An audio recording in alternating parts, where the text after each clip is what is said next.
Assalamualaikum warahmatullahi wabarakatuh. Pemirsa Wasatiyah Channel yang kami banggakan, kita masih lanjutkan ke vlog berikutnya, diskusi tentang mereka-mereka para ilmuwan, filosof, ahli tasawuf. Ada yang terjebak, mereka jatuh kepada anak tangga terbawah, mereka tersesat disebabkan karena pada saat mereka naik anak tangga, naik ke dunia dia, naik ke dunia asalnya, mereka terdisrupsi dengan idea corruption maupun dengan berbagai gejala rasa insecure dalam hati mereka.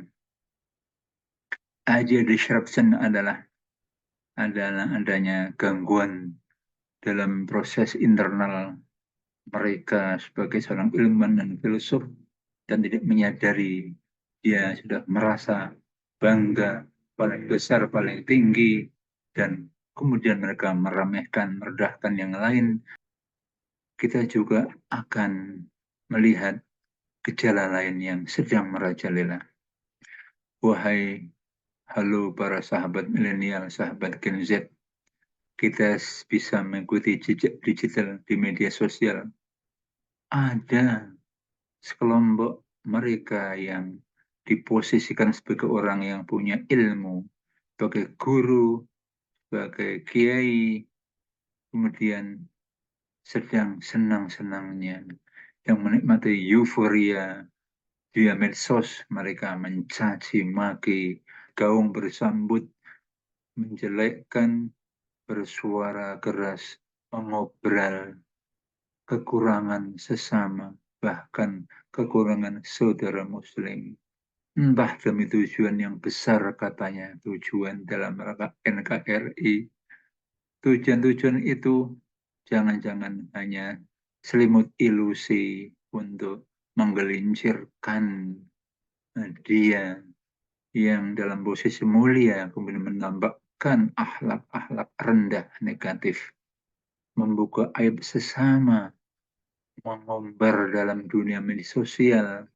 Untuk itu, mari kita bahas dalam vlog ini. Pertama yang ingin ditegaskan di sini adalah bahwa selain Rasulullah Sallallahu Alaihi Wasallam sebagai makhluk insan yang maksum, insan kamil, maka baik sahabat-sahabat terdekat dengan tertinggi posisi di sisi Allah, baik wali-wali agung, para kasih Allah tidak lepas dari kekurangan. Tugas kita adalah bukan untuk mencari-cari kekurangan orang lain, apalagi sahabat sesama muslim. Ada hakul muslim, ada hak kita untuk saling tolong-menolong, untuk menutupi aib saudara kita. Karena kita sendiri punya aib yang kalau dibongkar oleh Allah, maka kita akan hina dina, tidak ada orang sudi menghormati kita, mendatangi majelis kita, maka kenapa kita tega-teganya mendegradasi, membar aib kekurangan orang dalam media sosial. Jika di antara saudara-saudaraku sekalian adalah termasuk orang-orang kelompok-kelompok guru yang punya santri, punya anak didik, punya murid, maka kita punya kewajiban untuk menjaga ilmu kita, menjaga amal kita, memperluas ilmu wawasan kita, dan ilmu apapun kemudian akan berujung pada akhlak, pada adab. Wahai, halo sahabatku, kaum milenial, kaum Gen Z, orang-orang yang berpengetahuan, orang-orang ilmuwan adalah orang-orang yang jiwanya menaiki derajat lebih tinggi ke dunia ide, dunia asal. Mereka yang akan mencapai anak tangga, mencapai ujung tangga, beretika, berbudi baik, dan menampilkan keindahan. Inilah yang dalam terminologi Islam dikatakan rahmatan lil alamin, selalu melihat dengan pandangan syafaqah dan segala keindahan. Lihat orang yang sedang salah, berbuat salah, mereka mendoakan semoga saudara kita, apapun dari mana dia, dari agama yang sama, dari agama yang lain, dari ras yang sama, ras yang berbeda, akan mendoakan saya diberi kesadaran untuk kembali ke jalan yang benar. Apalagi sesama saudara seagama, sama seorang yang guru pendidik, sama kiai dan sama gus yang punya kewajiban menyebarkan kebaikan. Mas Hidayah Channel mengingatkan bahwa sikap-sikap adab-adab orang berilmu sebagaimana yang disampaikan oleh Imam Al-Ghazali, oleh Syekh Hadratul Syekh Hashim As'ari, seorang ilmuwan, seorang alim harus menampilkan kerendahan hati, lemah lembut, amanah menyiapkan ilmu. Ki Hasyim Asy'ari menekankan bahwa pendidik perlu mengingatkan berdebat adalah hal yang makruh, apalagi menghakimi dengan media sosial yang disaksikan jutaan orang. Ini jauh dari adab seorang yang punya ilmu. Adab lain orang pendidik yang punya ilmu yaitu adalah tidak boleh merasa paling tinggi. Juga seorang yang punya ilmu harus menghargai pendapat orang lain walaupun itu berseberangan.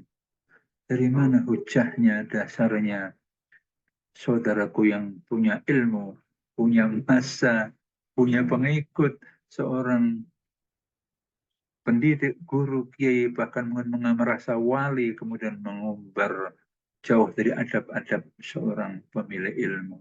Tidak lemah lembut, arogan, merasa tinggi hati, merasa mujtahid yang bisa menghakimi benar salah dengan dirinya sendiri. Na'udzubillah min dzalik.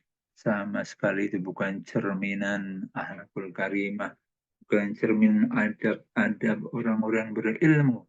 Jauh dari apa yang Rasulullah Sallallahu Alaihi Wasallam kehendaki atau ajarkan. Akmalul mu'minina imanan ahsanuhum hulukan. Demikianlah salah satu sabda Nabi bahwa sesempurna orang mukmin, orang beriman yang paling bagus akhlaknya. Kembali bagi yang sudah terjerumus demikian, sesungguhnya Anda, kita sedang jatuh kepada anak tangga terendah.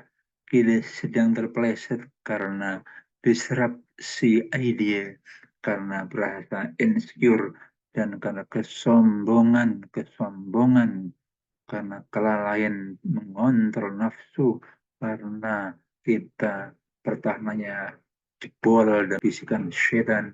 Wahai saudaraku sekalian, kita punya kewajiban sesama saudara muslim, sama saudara sebangsa, sama saudara semanusia untuk memuliakan. Allah sendiri menekankan, memuliakan ciptanya Bani Adam. Allah alam bisawab. Wassalamualaikum warahmatullahi wabarakatuh.